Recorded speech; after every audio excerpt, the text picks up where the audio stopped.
La MDMA sur le traitement du PTSD, du stress post-traumatique, avec pas mal d'effets, notamment des patients qui peuvent...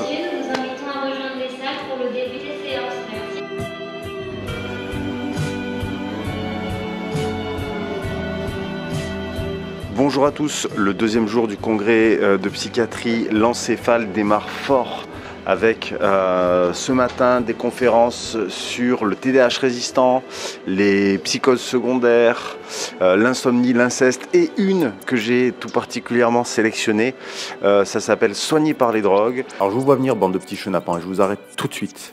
N'allez pas raconter que vous êtes en thérapie si vous prenez de la MDMA ou de la kétamine en soirée le week-end. On va parler de ces deux produits, mais ici dans un contexte de pharmacologie clinique et non d'usage récréatif. Donc dans le congrès, on a une ouverture vers une nouvelle approche qu'on appelle les thérapies augmentées. C'est vraiment différent des approches classiques du point de vue de l'utilisation de la pharmacologie en psychiatrie ou en médecine. L'idée, c'est de jouer avec les récepteurs pour perturber positivement le fonctionnement pathologique du patient. Donc le récepteur, c'est quoi? C'est une protéine qu'on retrouve dans une membrane cellulaire. Et ensuite, la substance qu'on va administrer, sa capacité à interagir avec un récepteur va varier en fonction de sa structure chimique qui va correspondre plus ou moins à ce récepteur. Donc on parle d'affinité du médicament, c'est-à-dire la probabilité que le médicament occupe un récepteur à un moment donné pour aboutir à une réponse cellulaire. Donc les substances vont être en compétition les unes avec les autres en fonction de leur quantité et de leur affinité.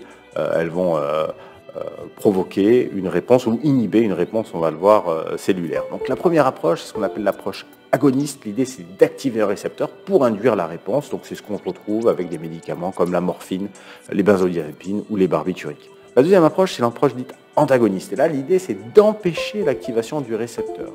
Donc en gros, on prend la place dans le récepteur pour empêcher qu'une substance agoniste viennent provoquer une réponse. Bref, voilà pour les méthodes classiques en pharmacologie clinique. Ce qui est intéressant dans ce congrès, donc, ce sont ces nouvelles approches où l'effet pharmacologique n'est qu'un levier pour catalyser en fait un effet thérapeutique.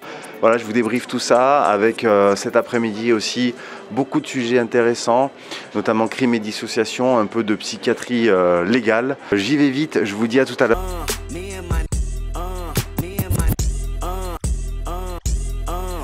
Première conférence de cette deuxième journée sur l'usage des produits psychoactifs dans le cadre des thérapies, notamment pour les sujets en proie à des addictions.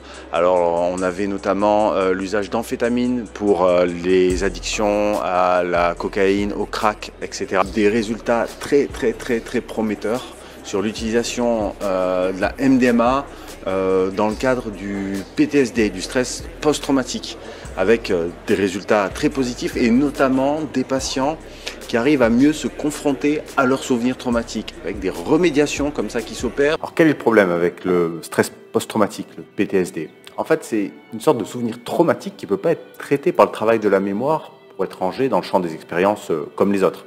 Il y a une trace mnésique qui est trop forte et trop associée à un affect, à une émotion brute. Donc cela produit une sorte d'hypermnésie, d'hypertrophie de ce souvenir, avec des reviviscences, avec les patients qui souffrent d'une forme d'hypersensibilité émotionnelle qui les empêche de se confronter au souvenir. Ce que permet la MDMA, quand elle est administrée selon un protocole et dans le cadre d'une thérapie bien contrôlée et pensée dans ce but, c'est de pouvoir réamorcer ce travail vers la constitution d'un souvenir qu'on pourra mettre à distance, dont on pourra se séparer. C'est un phénomène qu'on pourrait qualifier d'abréaction avec une levée des défenses qui était mise en place par le patient. Donc ici, la pharmacologie n'est qu'un outil pour ramorcer, pour rendre possible un travail psychique avec le thérapeute, alors qu'elle portait l'ensemble de l'effet thérapeutique dans les approches classiques. Au-delà de la MDMA, qui a ses résultats prometteurs avec le stress post-traumatique, sont d'autres substances dites psychodysleptiques qui sont testées, car ces substances permettent de modifier la perception, les émotions, les actions et les croyances des patients quand on les administre. Alors, il y a une autre substance qui a priori est beaucoup testée, qui aurait des effets thérapeutiques très positifs, c'est la kétamine. Donc, il y a des traitements innovants à partir de la kétamine. Pourquoi? Parce que la kétamine, ça entraîne des effets dits dissociatifs, des expériences de déréalisation, de dépersonnalisation. J'ai fait des petites capsules cliniques pour décrire ces symptômes. Je les mets en description de la vidéo. Donc il y a aussi des expériences de mort imminente et puis de perte de l'identité corporelle. Et donc l'idée, c'est de se servir de ces effets pour modifier les croyances et les pensées du patient. Par exemple, pour modifier des pensées suicidaires, a priori ça fonctionne pas mal. Donc ça permet aussi d'avoir des améliorations dans certains traitements, comme les troubles de l'humeur, dans le cas de dépression qui sont résistantes au traitement. Donc, on l'a vu dans le cadre du stress post-traumatique ou dans le cadre de TOC ou troubles anxieux. Donc comment ça fonctionne si on va aller un petit peu plus loin? Eh bien, a priori, on va chercher, en administrant de la kétamine par exemple, une certaine plasticité, en modifiant les croyances, et plus précisément, ce serait toutes les prédictions que notre cerveau produit en permanence face à certaines interactions, dans un environnement, à certaines sensations. Et donc à cet endroit-là qu'on a un levier pour changer un petit peu la donne autour des croyances et des représentations. Je vais essayer cet après-midi d'aller voir sur crime et dissociation. Ça m'intéresse. Je vous dis à tout à l'heure.